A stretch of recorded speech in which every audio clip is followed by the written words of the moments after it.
Hello everyone and welcome back to our channel profit from it, जहां पे हम latest updated economic data को analyse करते हैं जिससे इन्वेस्टमेंट इनसाइट्स हमको उसमें से कुछ मिल पाए। आज हम दोस्तों भारत के क्वार्टर टू FY25 के जीडीपी डेटा जो रिसेंट पब्लिश हुए हैं उस पे हम बात करें। हम लोग की फिगर्स को नोट डाउन करेंगे, सेक्टोरियल परफॉर्मेंसेस देखेंगे, मेन इंडिकेटर क्या मिल रहे हैं अभी ये जानेंगे, जिससे हमको इन्वेस्टमेंट में कहां एग्रेसिव होना है ये दोस्तों समझ में आए। So let us get started. We will begin with the overview of GDP growth. दोस्तों रिसेंट क्वार्टर में क्वार्टर 2 में इंडिया का जीडीपी ग्रोथ डिसेलरेट हुआ है 5.4% पे। पिछले साल के 8.1% के मुकाबले 5.4% कम है। सिमिलरली अगर हम GDP growth at current price देखें, दोस्तों करंट प्राइस यानी जहां पे हम भाव जो प्रोडक्ट के बढ़ते हैं उन भावों को भी कंसीडर करें तो उस केस में भी दोस्तों GDP growth at current price 8% आया है, जो कम है पिछले साल के 9.1% के मुकाबले। तो क्वार्टर 1 क्वार्टर 2 दोनों को मिलाए हम हाफ ईयर देखें दोस्तों, H1 यानी आधा साल, दोस्तों H1 GDP growth, real GDP growth 6% आया है लास्ट ईयर के 8% के मुकाबले। इसी को हम जीडीपी एट करंट प्राइस यानी बढ़े हुए दामों को भी कंसीडर करें तो 8.9% GDP growth at current price for H1 आया है लास्ट ईयर के 9% के मुकाबले, जो 0.1% कम है। तो इसे अगर मैं शेयर बाजार के साथ कनेक्ट करूं, स्टॉक मार्केट में आपकी कंपनीज की जो रेवेन्यू ग्रोथ आते हैं वो रेवेन्यू ग्रोथ में बढ़ा हुआ दाम भी इंक्लूड होता है। तो अब तक हमने ऑलरेडी लिस्टेड कंपनीज के 250 कंपनी के रिजल्ट देख लिए हैं। ये 250 कंपनी का H1 का ग्रोथ भी दोस्तों 9% है। सिमिलर वे में आप अगर ये H1 देखो जीडीपी ग्रोथ भी 8.9% आया है। तो दोनों एक दूसरे से कोरिलेट कर रहा है, यानी जीडीपी का डेटा आप चाहो तो अगर आप रिजल्ट एनालाइज करते हो तो एडवांस में प्रेडिक्ट कर सकते हो। हमने ऑलरेडी बताया था कि क्वार्टर 2 पिछले साल के क्वार्टर 2 के मुकाबले वीक है, जिसके कारण ही हम आपको कैश रखने का भी रिकमेंड करते थे अपने पोर्टफोलियो में।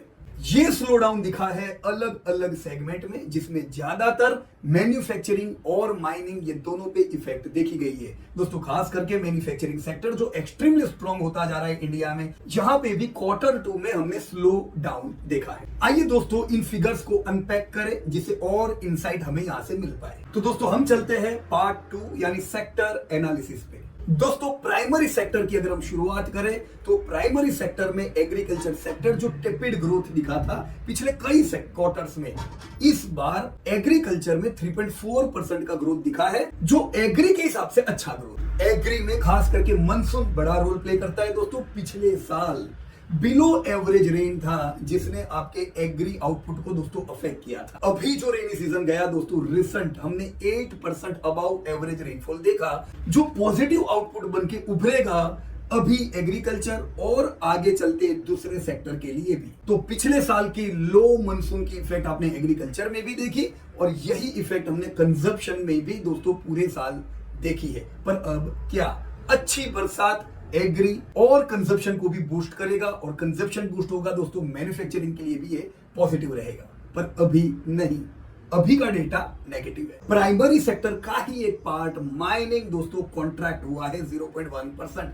बड़ा ही लो ग्रोथ दोस्तों माइनिंग में देखा गया है। पर यह हुई दोस्तों प्राइमरी सेक्टर की बात। इंडिया या कंट्री जो ग्रो हो रही हो वहां पे सेकेंडरी और टर्शरी में वेटेज वैसे भी धीमे धीमे बढ़ता है।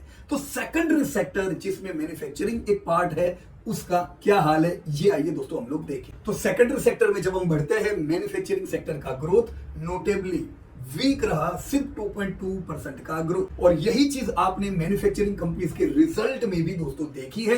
पिछले साल के मुकाबले इस बार के क्वार्टर 2 के रिजल्ट इतने स्ट्रॉन्ग नहीं आए।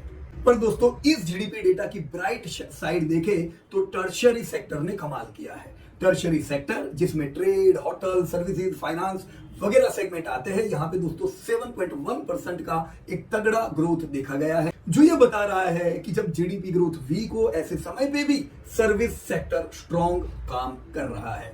अब दोस्तों हम तीसरे पहलू पे जाएंगे, कंजप्शन और इन्वेस्टमेंट का ट्रेंड देखेंगे इन्हीं जीडीपी डेटा में से। Now looking at private consumption and investment, the private final consumption expenditure PFCE जो रिफ्लेक्ट करता है कंज्यूमर की स्पेंडिंग, वो 6% से बढ़ा है। ये एक अच्छी साइन इसलिए है क्योंकि प्रीवियस क्वार्टर में ये वीक थी, तो कंज्यूमर स्पेंडिंग में हम इंप्रूवमेंट की निशानियां दोस्तों देख रहे हैं। दोस्तों गवर्नमेंट फाइनल कंजप्शन एक्सपेंडिचर, जहां पे गवर्नमेंट का स्पेंडिंग दिखा जाता है, ये 4.4% से नोटेबल इंक्रीज हुआ है। आपको याद हो क्वार्टर 1 में ये डिक्लाइन था, जिसकी इफेक्ट हमने इंफ्रा प्रोजेक्ट, रेल प्रोजेक्ट्स वगैरह पे भी देखी थी। अभी 4.4% का ग्रोथ एक रिबाउंड बता रहा है, जहां पे इलेक्शन अब खत्म हो गए, वापस से गवर्नमेंट स्पेंडिंग के ऊपर एग्रेसिव हो रही है, तो इससे रिलेटेड सेक्टर में हम वापस से अच्छा ग्रोथ देखेंगे। उसके साथ ही दोस्तों ग्रोथ फिक्स्ड कैपिटल फॉर्मेशन, जिससे ये पता चले कि इन्वेस्टमेंट कितना होता जा रहा है इंडस्ट्री में, कैपेक्स कितना बढ़ रहा है। ये 5.4% से बढ़ा, स्लो है पर कंटिन्यू प्रोग्रेस है। ये बताता है कि भारत में कैपेक्स बिल्डअप कंटिन्यू दोस्तों बढ़ता जा रहा है। अब दोस्तों मैं आता हूं चौथे पार्ट पे, की economic indicators from quarter 2 GDP data. जब हमने दोस्तों मेन इंडिकेटर्स देखे तो मिक्स सिग्नल इन मेन इंडिकेटर से नजर आए। कंज्यूमर प्राइस इंडेक्स CPI 4.2% रहा क्वार्टर 2, जो पिछले साल के क्वार्टर 2 से फिर भी थोड़ा इंप्रूवमेंट है। हालांकि यहां पे ध्यान रखा जाए कि अक्टूबर महीना जो इस क्वार्टर 2 का तीसरा महीना था, वहां पे इन्फ्लेशन बढ़ा था। सिमिलरली नवंबर में भी इन्फ्लेशन बढ़ा था, पर वो क्वार्टर 2 का पार्ट नहीं है। तो अक्टूबर नवंबर में यानी नियर में इन्फ्लेशन बढ़ के आए थे, जो हिट कर सकते हैं profit, but it were expected. अब आगे चल के इन्फ्लेशन ईज होगा। आपने जो एग्री आउटपुट में जो कई क्वार्टर बाद वापस से अच्छा ग्रोथ देखा है, ये दोस्तों इन्फ्लेशन कम करने में मदद करेगा। दोस्तों IIP डेटा मिक्स बैग के साथ आए, जहां पे स्टील में अच्छा ग्रोथ दिखाई दिया, सीमेंट में एवरेज ग्रोथ। कॉमर्शियल व्हीकल पे ध्यान रखें दोस्तों, कॉमर्शियल व्हीकल डिक्लाइन 11% का ग्रोथ था। कॉमर्शियल व्हीकल रिलेटेड कंपनी पे हम बहुत ज्यादा पॉजिटिव नहीं रह सकते हैं। आपको पता है ये is the leading company of commercial vehicle in India. Commercial vehicle की ये नेगेटिव सेल्स का इंपैक्ट उस कंपनी पे दोस्तों पड़ सकता है। पर इसका उल्टा प्राइवेट व्हीकल में देखा गया, 2 व्हीलर 4 व्हीलर की बिक्री डबल डिजिट के करीब है। तो 2 व्हीलर और 4 व्हीलर की कंपनी में ग्रोथ कंटिन्यू है। एयर पैसेंजर, रेल पैसेंजर दोनों की संख्या 8% के आसपास बड़ी है, तो एक अच्छी निशानी है दोस्तों। पैसेंजर का ग्रोथ अभी भी बरकरार है, जो ये दोनों सेगमेंट में काम लग सकता है। एयर पैसेंजर यानी एयर रिलेटेड कंपनी के लिए ये पॉजिटिव हुआ। सिमिलरली रेल, तो रेल कैटरिंग की कंपनी के लिए भी पॉजिटिव हुआ। रेल टिकट बुकिंग पॉजिटिव हुआ दोस्तों। यहाँ पे ये भी ना भूले कि नवंबर महीने में हमने 2 रिकॉर्ड देखे थे दोस्तों पैसेंजर की संख्या में। हमने बूम रिकॉर्ड पैसेंजर रेल में देखे थे, तो हमने नवंबर में ही दोस्तों रिकॉर्ड पैसेंजर एयर के भी देखे। पर ये नवंबर है, ये क्वार्टर 2 में रिफ्लेक्ट नहीं होगा।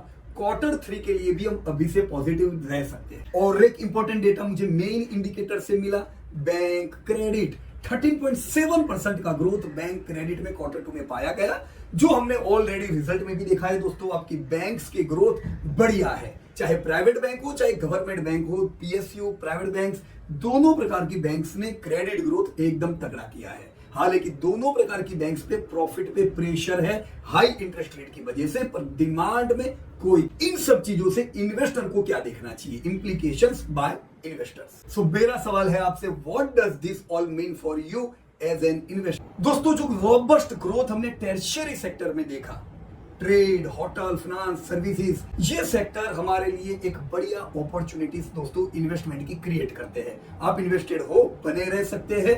इन्वेस्टेड कम है, आप यहाँ पे थोड़े एग्रेसिव भी हो सकते हो, क्योंकि बुरे समय पे भी यहाँ पे ग्रोथ कंटिन्यू। जी हाँ दोस्तों, नेक्स्ट डिकेड टूरिज्म रिलेटेड हो सकता है, आपका होटल इंडस्ट्री के लिए पॉजिटिव हो सकता है। ये वो होटल इंडस्ट्री है जो दोस्तों इंडिया के लिए बनी नहीं थी, इंडिया की लो इनकम प्रोफाइल की वजह से।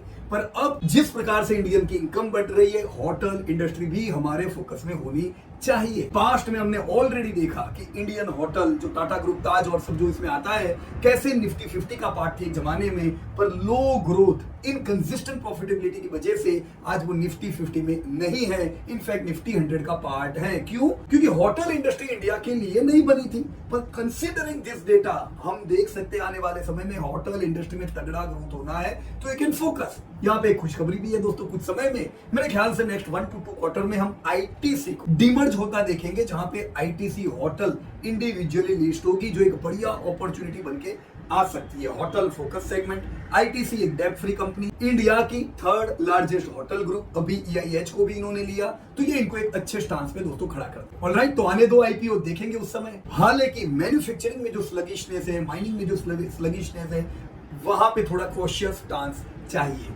ये उम्मीद है दोस्तों कि अब मॉनसून अच्छा, अब आपने गवर्नमेंट स्पेंडिंग भी देखा, तो मैन्युफैक्चरिंग में ग्रोथ तो देखेंगे, पर हम कैसे जान पाएंगे कि ग्रोथ है कि नहीं है? अब तो 3 महीने बाद जीडीपी डेटा आएंगे दोस्तों, उससे पहले रिजल्ट आएंगे, उससे पहले आईआईपी के डेटा आएंगे, जो हमें बता सकते हैं कि ग्रोथ आ रहा है कि नहीं आ रहा। साथ में ध्यान रखो दोस्तों, डिफेंस में तगड़ा ग्रोथ आ रहा है। डिफेंस ऑलरेडी बढ़िया ग्रोथ कर रहा था, लास्ट क्वार्टर लो स्पेंडिंग थी, पर ओवरऑल गवर्नमेंट की स्पेंडिंग कम थी। ये क्वार्टर डिफेंस वापस आया है ह्यूज अपॉर्चुनिटीज के साथ, तो डिफेंस को भूलिएगा नहीं। सो अब मैं आ जाता हूं लास्ट पोर्शन पे, कंक्लूजन। इससे मैं क्या कंक्लूजन लूं? सो यस दोस्तों, जीडीपी ग्रोथ जो कम होता जा रहा है पिछले 3 क्वार्टर से, ये एक कॉशियस अप्रोच है। कारण भी हमें पता है और हम ये भी जानते हैं कि क्या ये बढ़ सकता है कि नहीं, तो इसमें एक ध्यान रखना जरूरी है। पर इसके साथ अपॉर्चुनिटीज भी दोस्तों बढ़िया है, कंज्यूमर सेगमेंट में, सर्विस सेगमेंट में, डिफेंस में, राइट। ये वो चीजें हैं जो अभी भी स्ट्रॉन्ग है। तो एज ए इन्वेस्टर हम फोकस करेंगे एग्जिस्टिंग डेटा पे, और हम ध्यान रखेंगे नए अपडेट क्या आ रहे हैं, नए अपडेट और ग्रोथ को धक्का देंगे कि नहीं। एक चीज क्लियर है दोस्तों, बाजार आपका करेक्शन में आया है लो ग्रोथ, लो प्रॉफिटेबिलिटी की वजह से पिछले 2 क्वार्टर के। अब अगर अगला क्वार्टर 3 ग्रोथ लेके आता है, प्रॉफिटेबिलिटी बढ़ के आता है, तो ही दोस्तों आप नया लाइफ टाइम हाई देखोगे, नहीं तो करेक्शन कुछ समय के लिए कंटिन्यू रह सकता है। सो इट्स ऑल राइट, ये करेक्शन भी आपके लिए अपॉर्चुनिटी बन सकता है, क्योंकि ओवरऑल लॉन्ग टर्म में इंडिया का ग्रोथ तो तगड़ा होना है, पर अभी चैलेंजिंग क्वार्टर है, तो शेयर मार्केट करेक्शन में तो आपको सब सस्ता लेने को मिलेगा। इस अपॉर्चुनिटी को दोस्तों वेस्ट नहीं। So thank you for watching. अगर आपको ये एनालिसिस उपयोगी लगा तो लाइक बटन दबाइएगा। ऐसे ही इनसाइट्स रेगुलरली चाहते हो तो सब्सक्राइब करना न भूलिएगा, और अपने फेलो इन्वेस्टर को शेयर करना न भूलिएगा अगर ये वीडियो उपयोगी लगा है। सो मुझे दोस्तों आप अपने थॉट जरूर बताइएगा कमेंट्स में कि आप इन डेटा के आधारित क्या इन्वेस्टमेंट स्ट्रेटेजी कर रहे हो, किस सेगमेंट में दोस्तों आप और एग्रेसिव होते जाओ। Alright, so see you in the next video. Thank you so much and जय हिंद टू ऑल।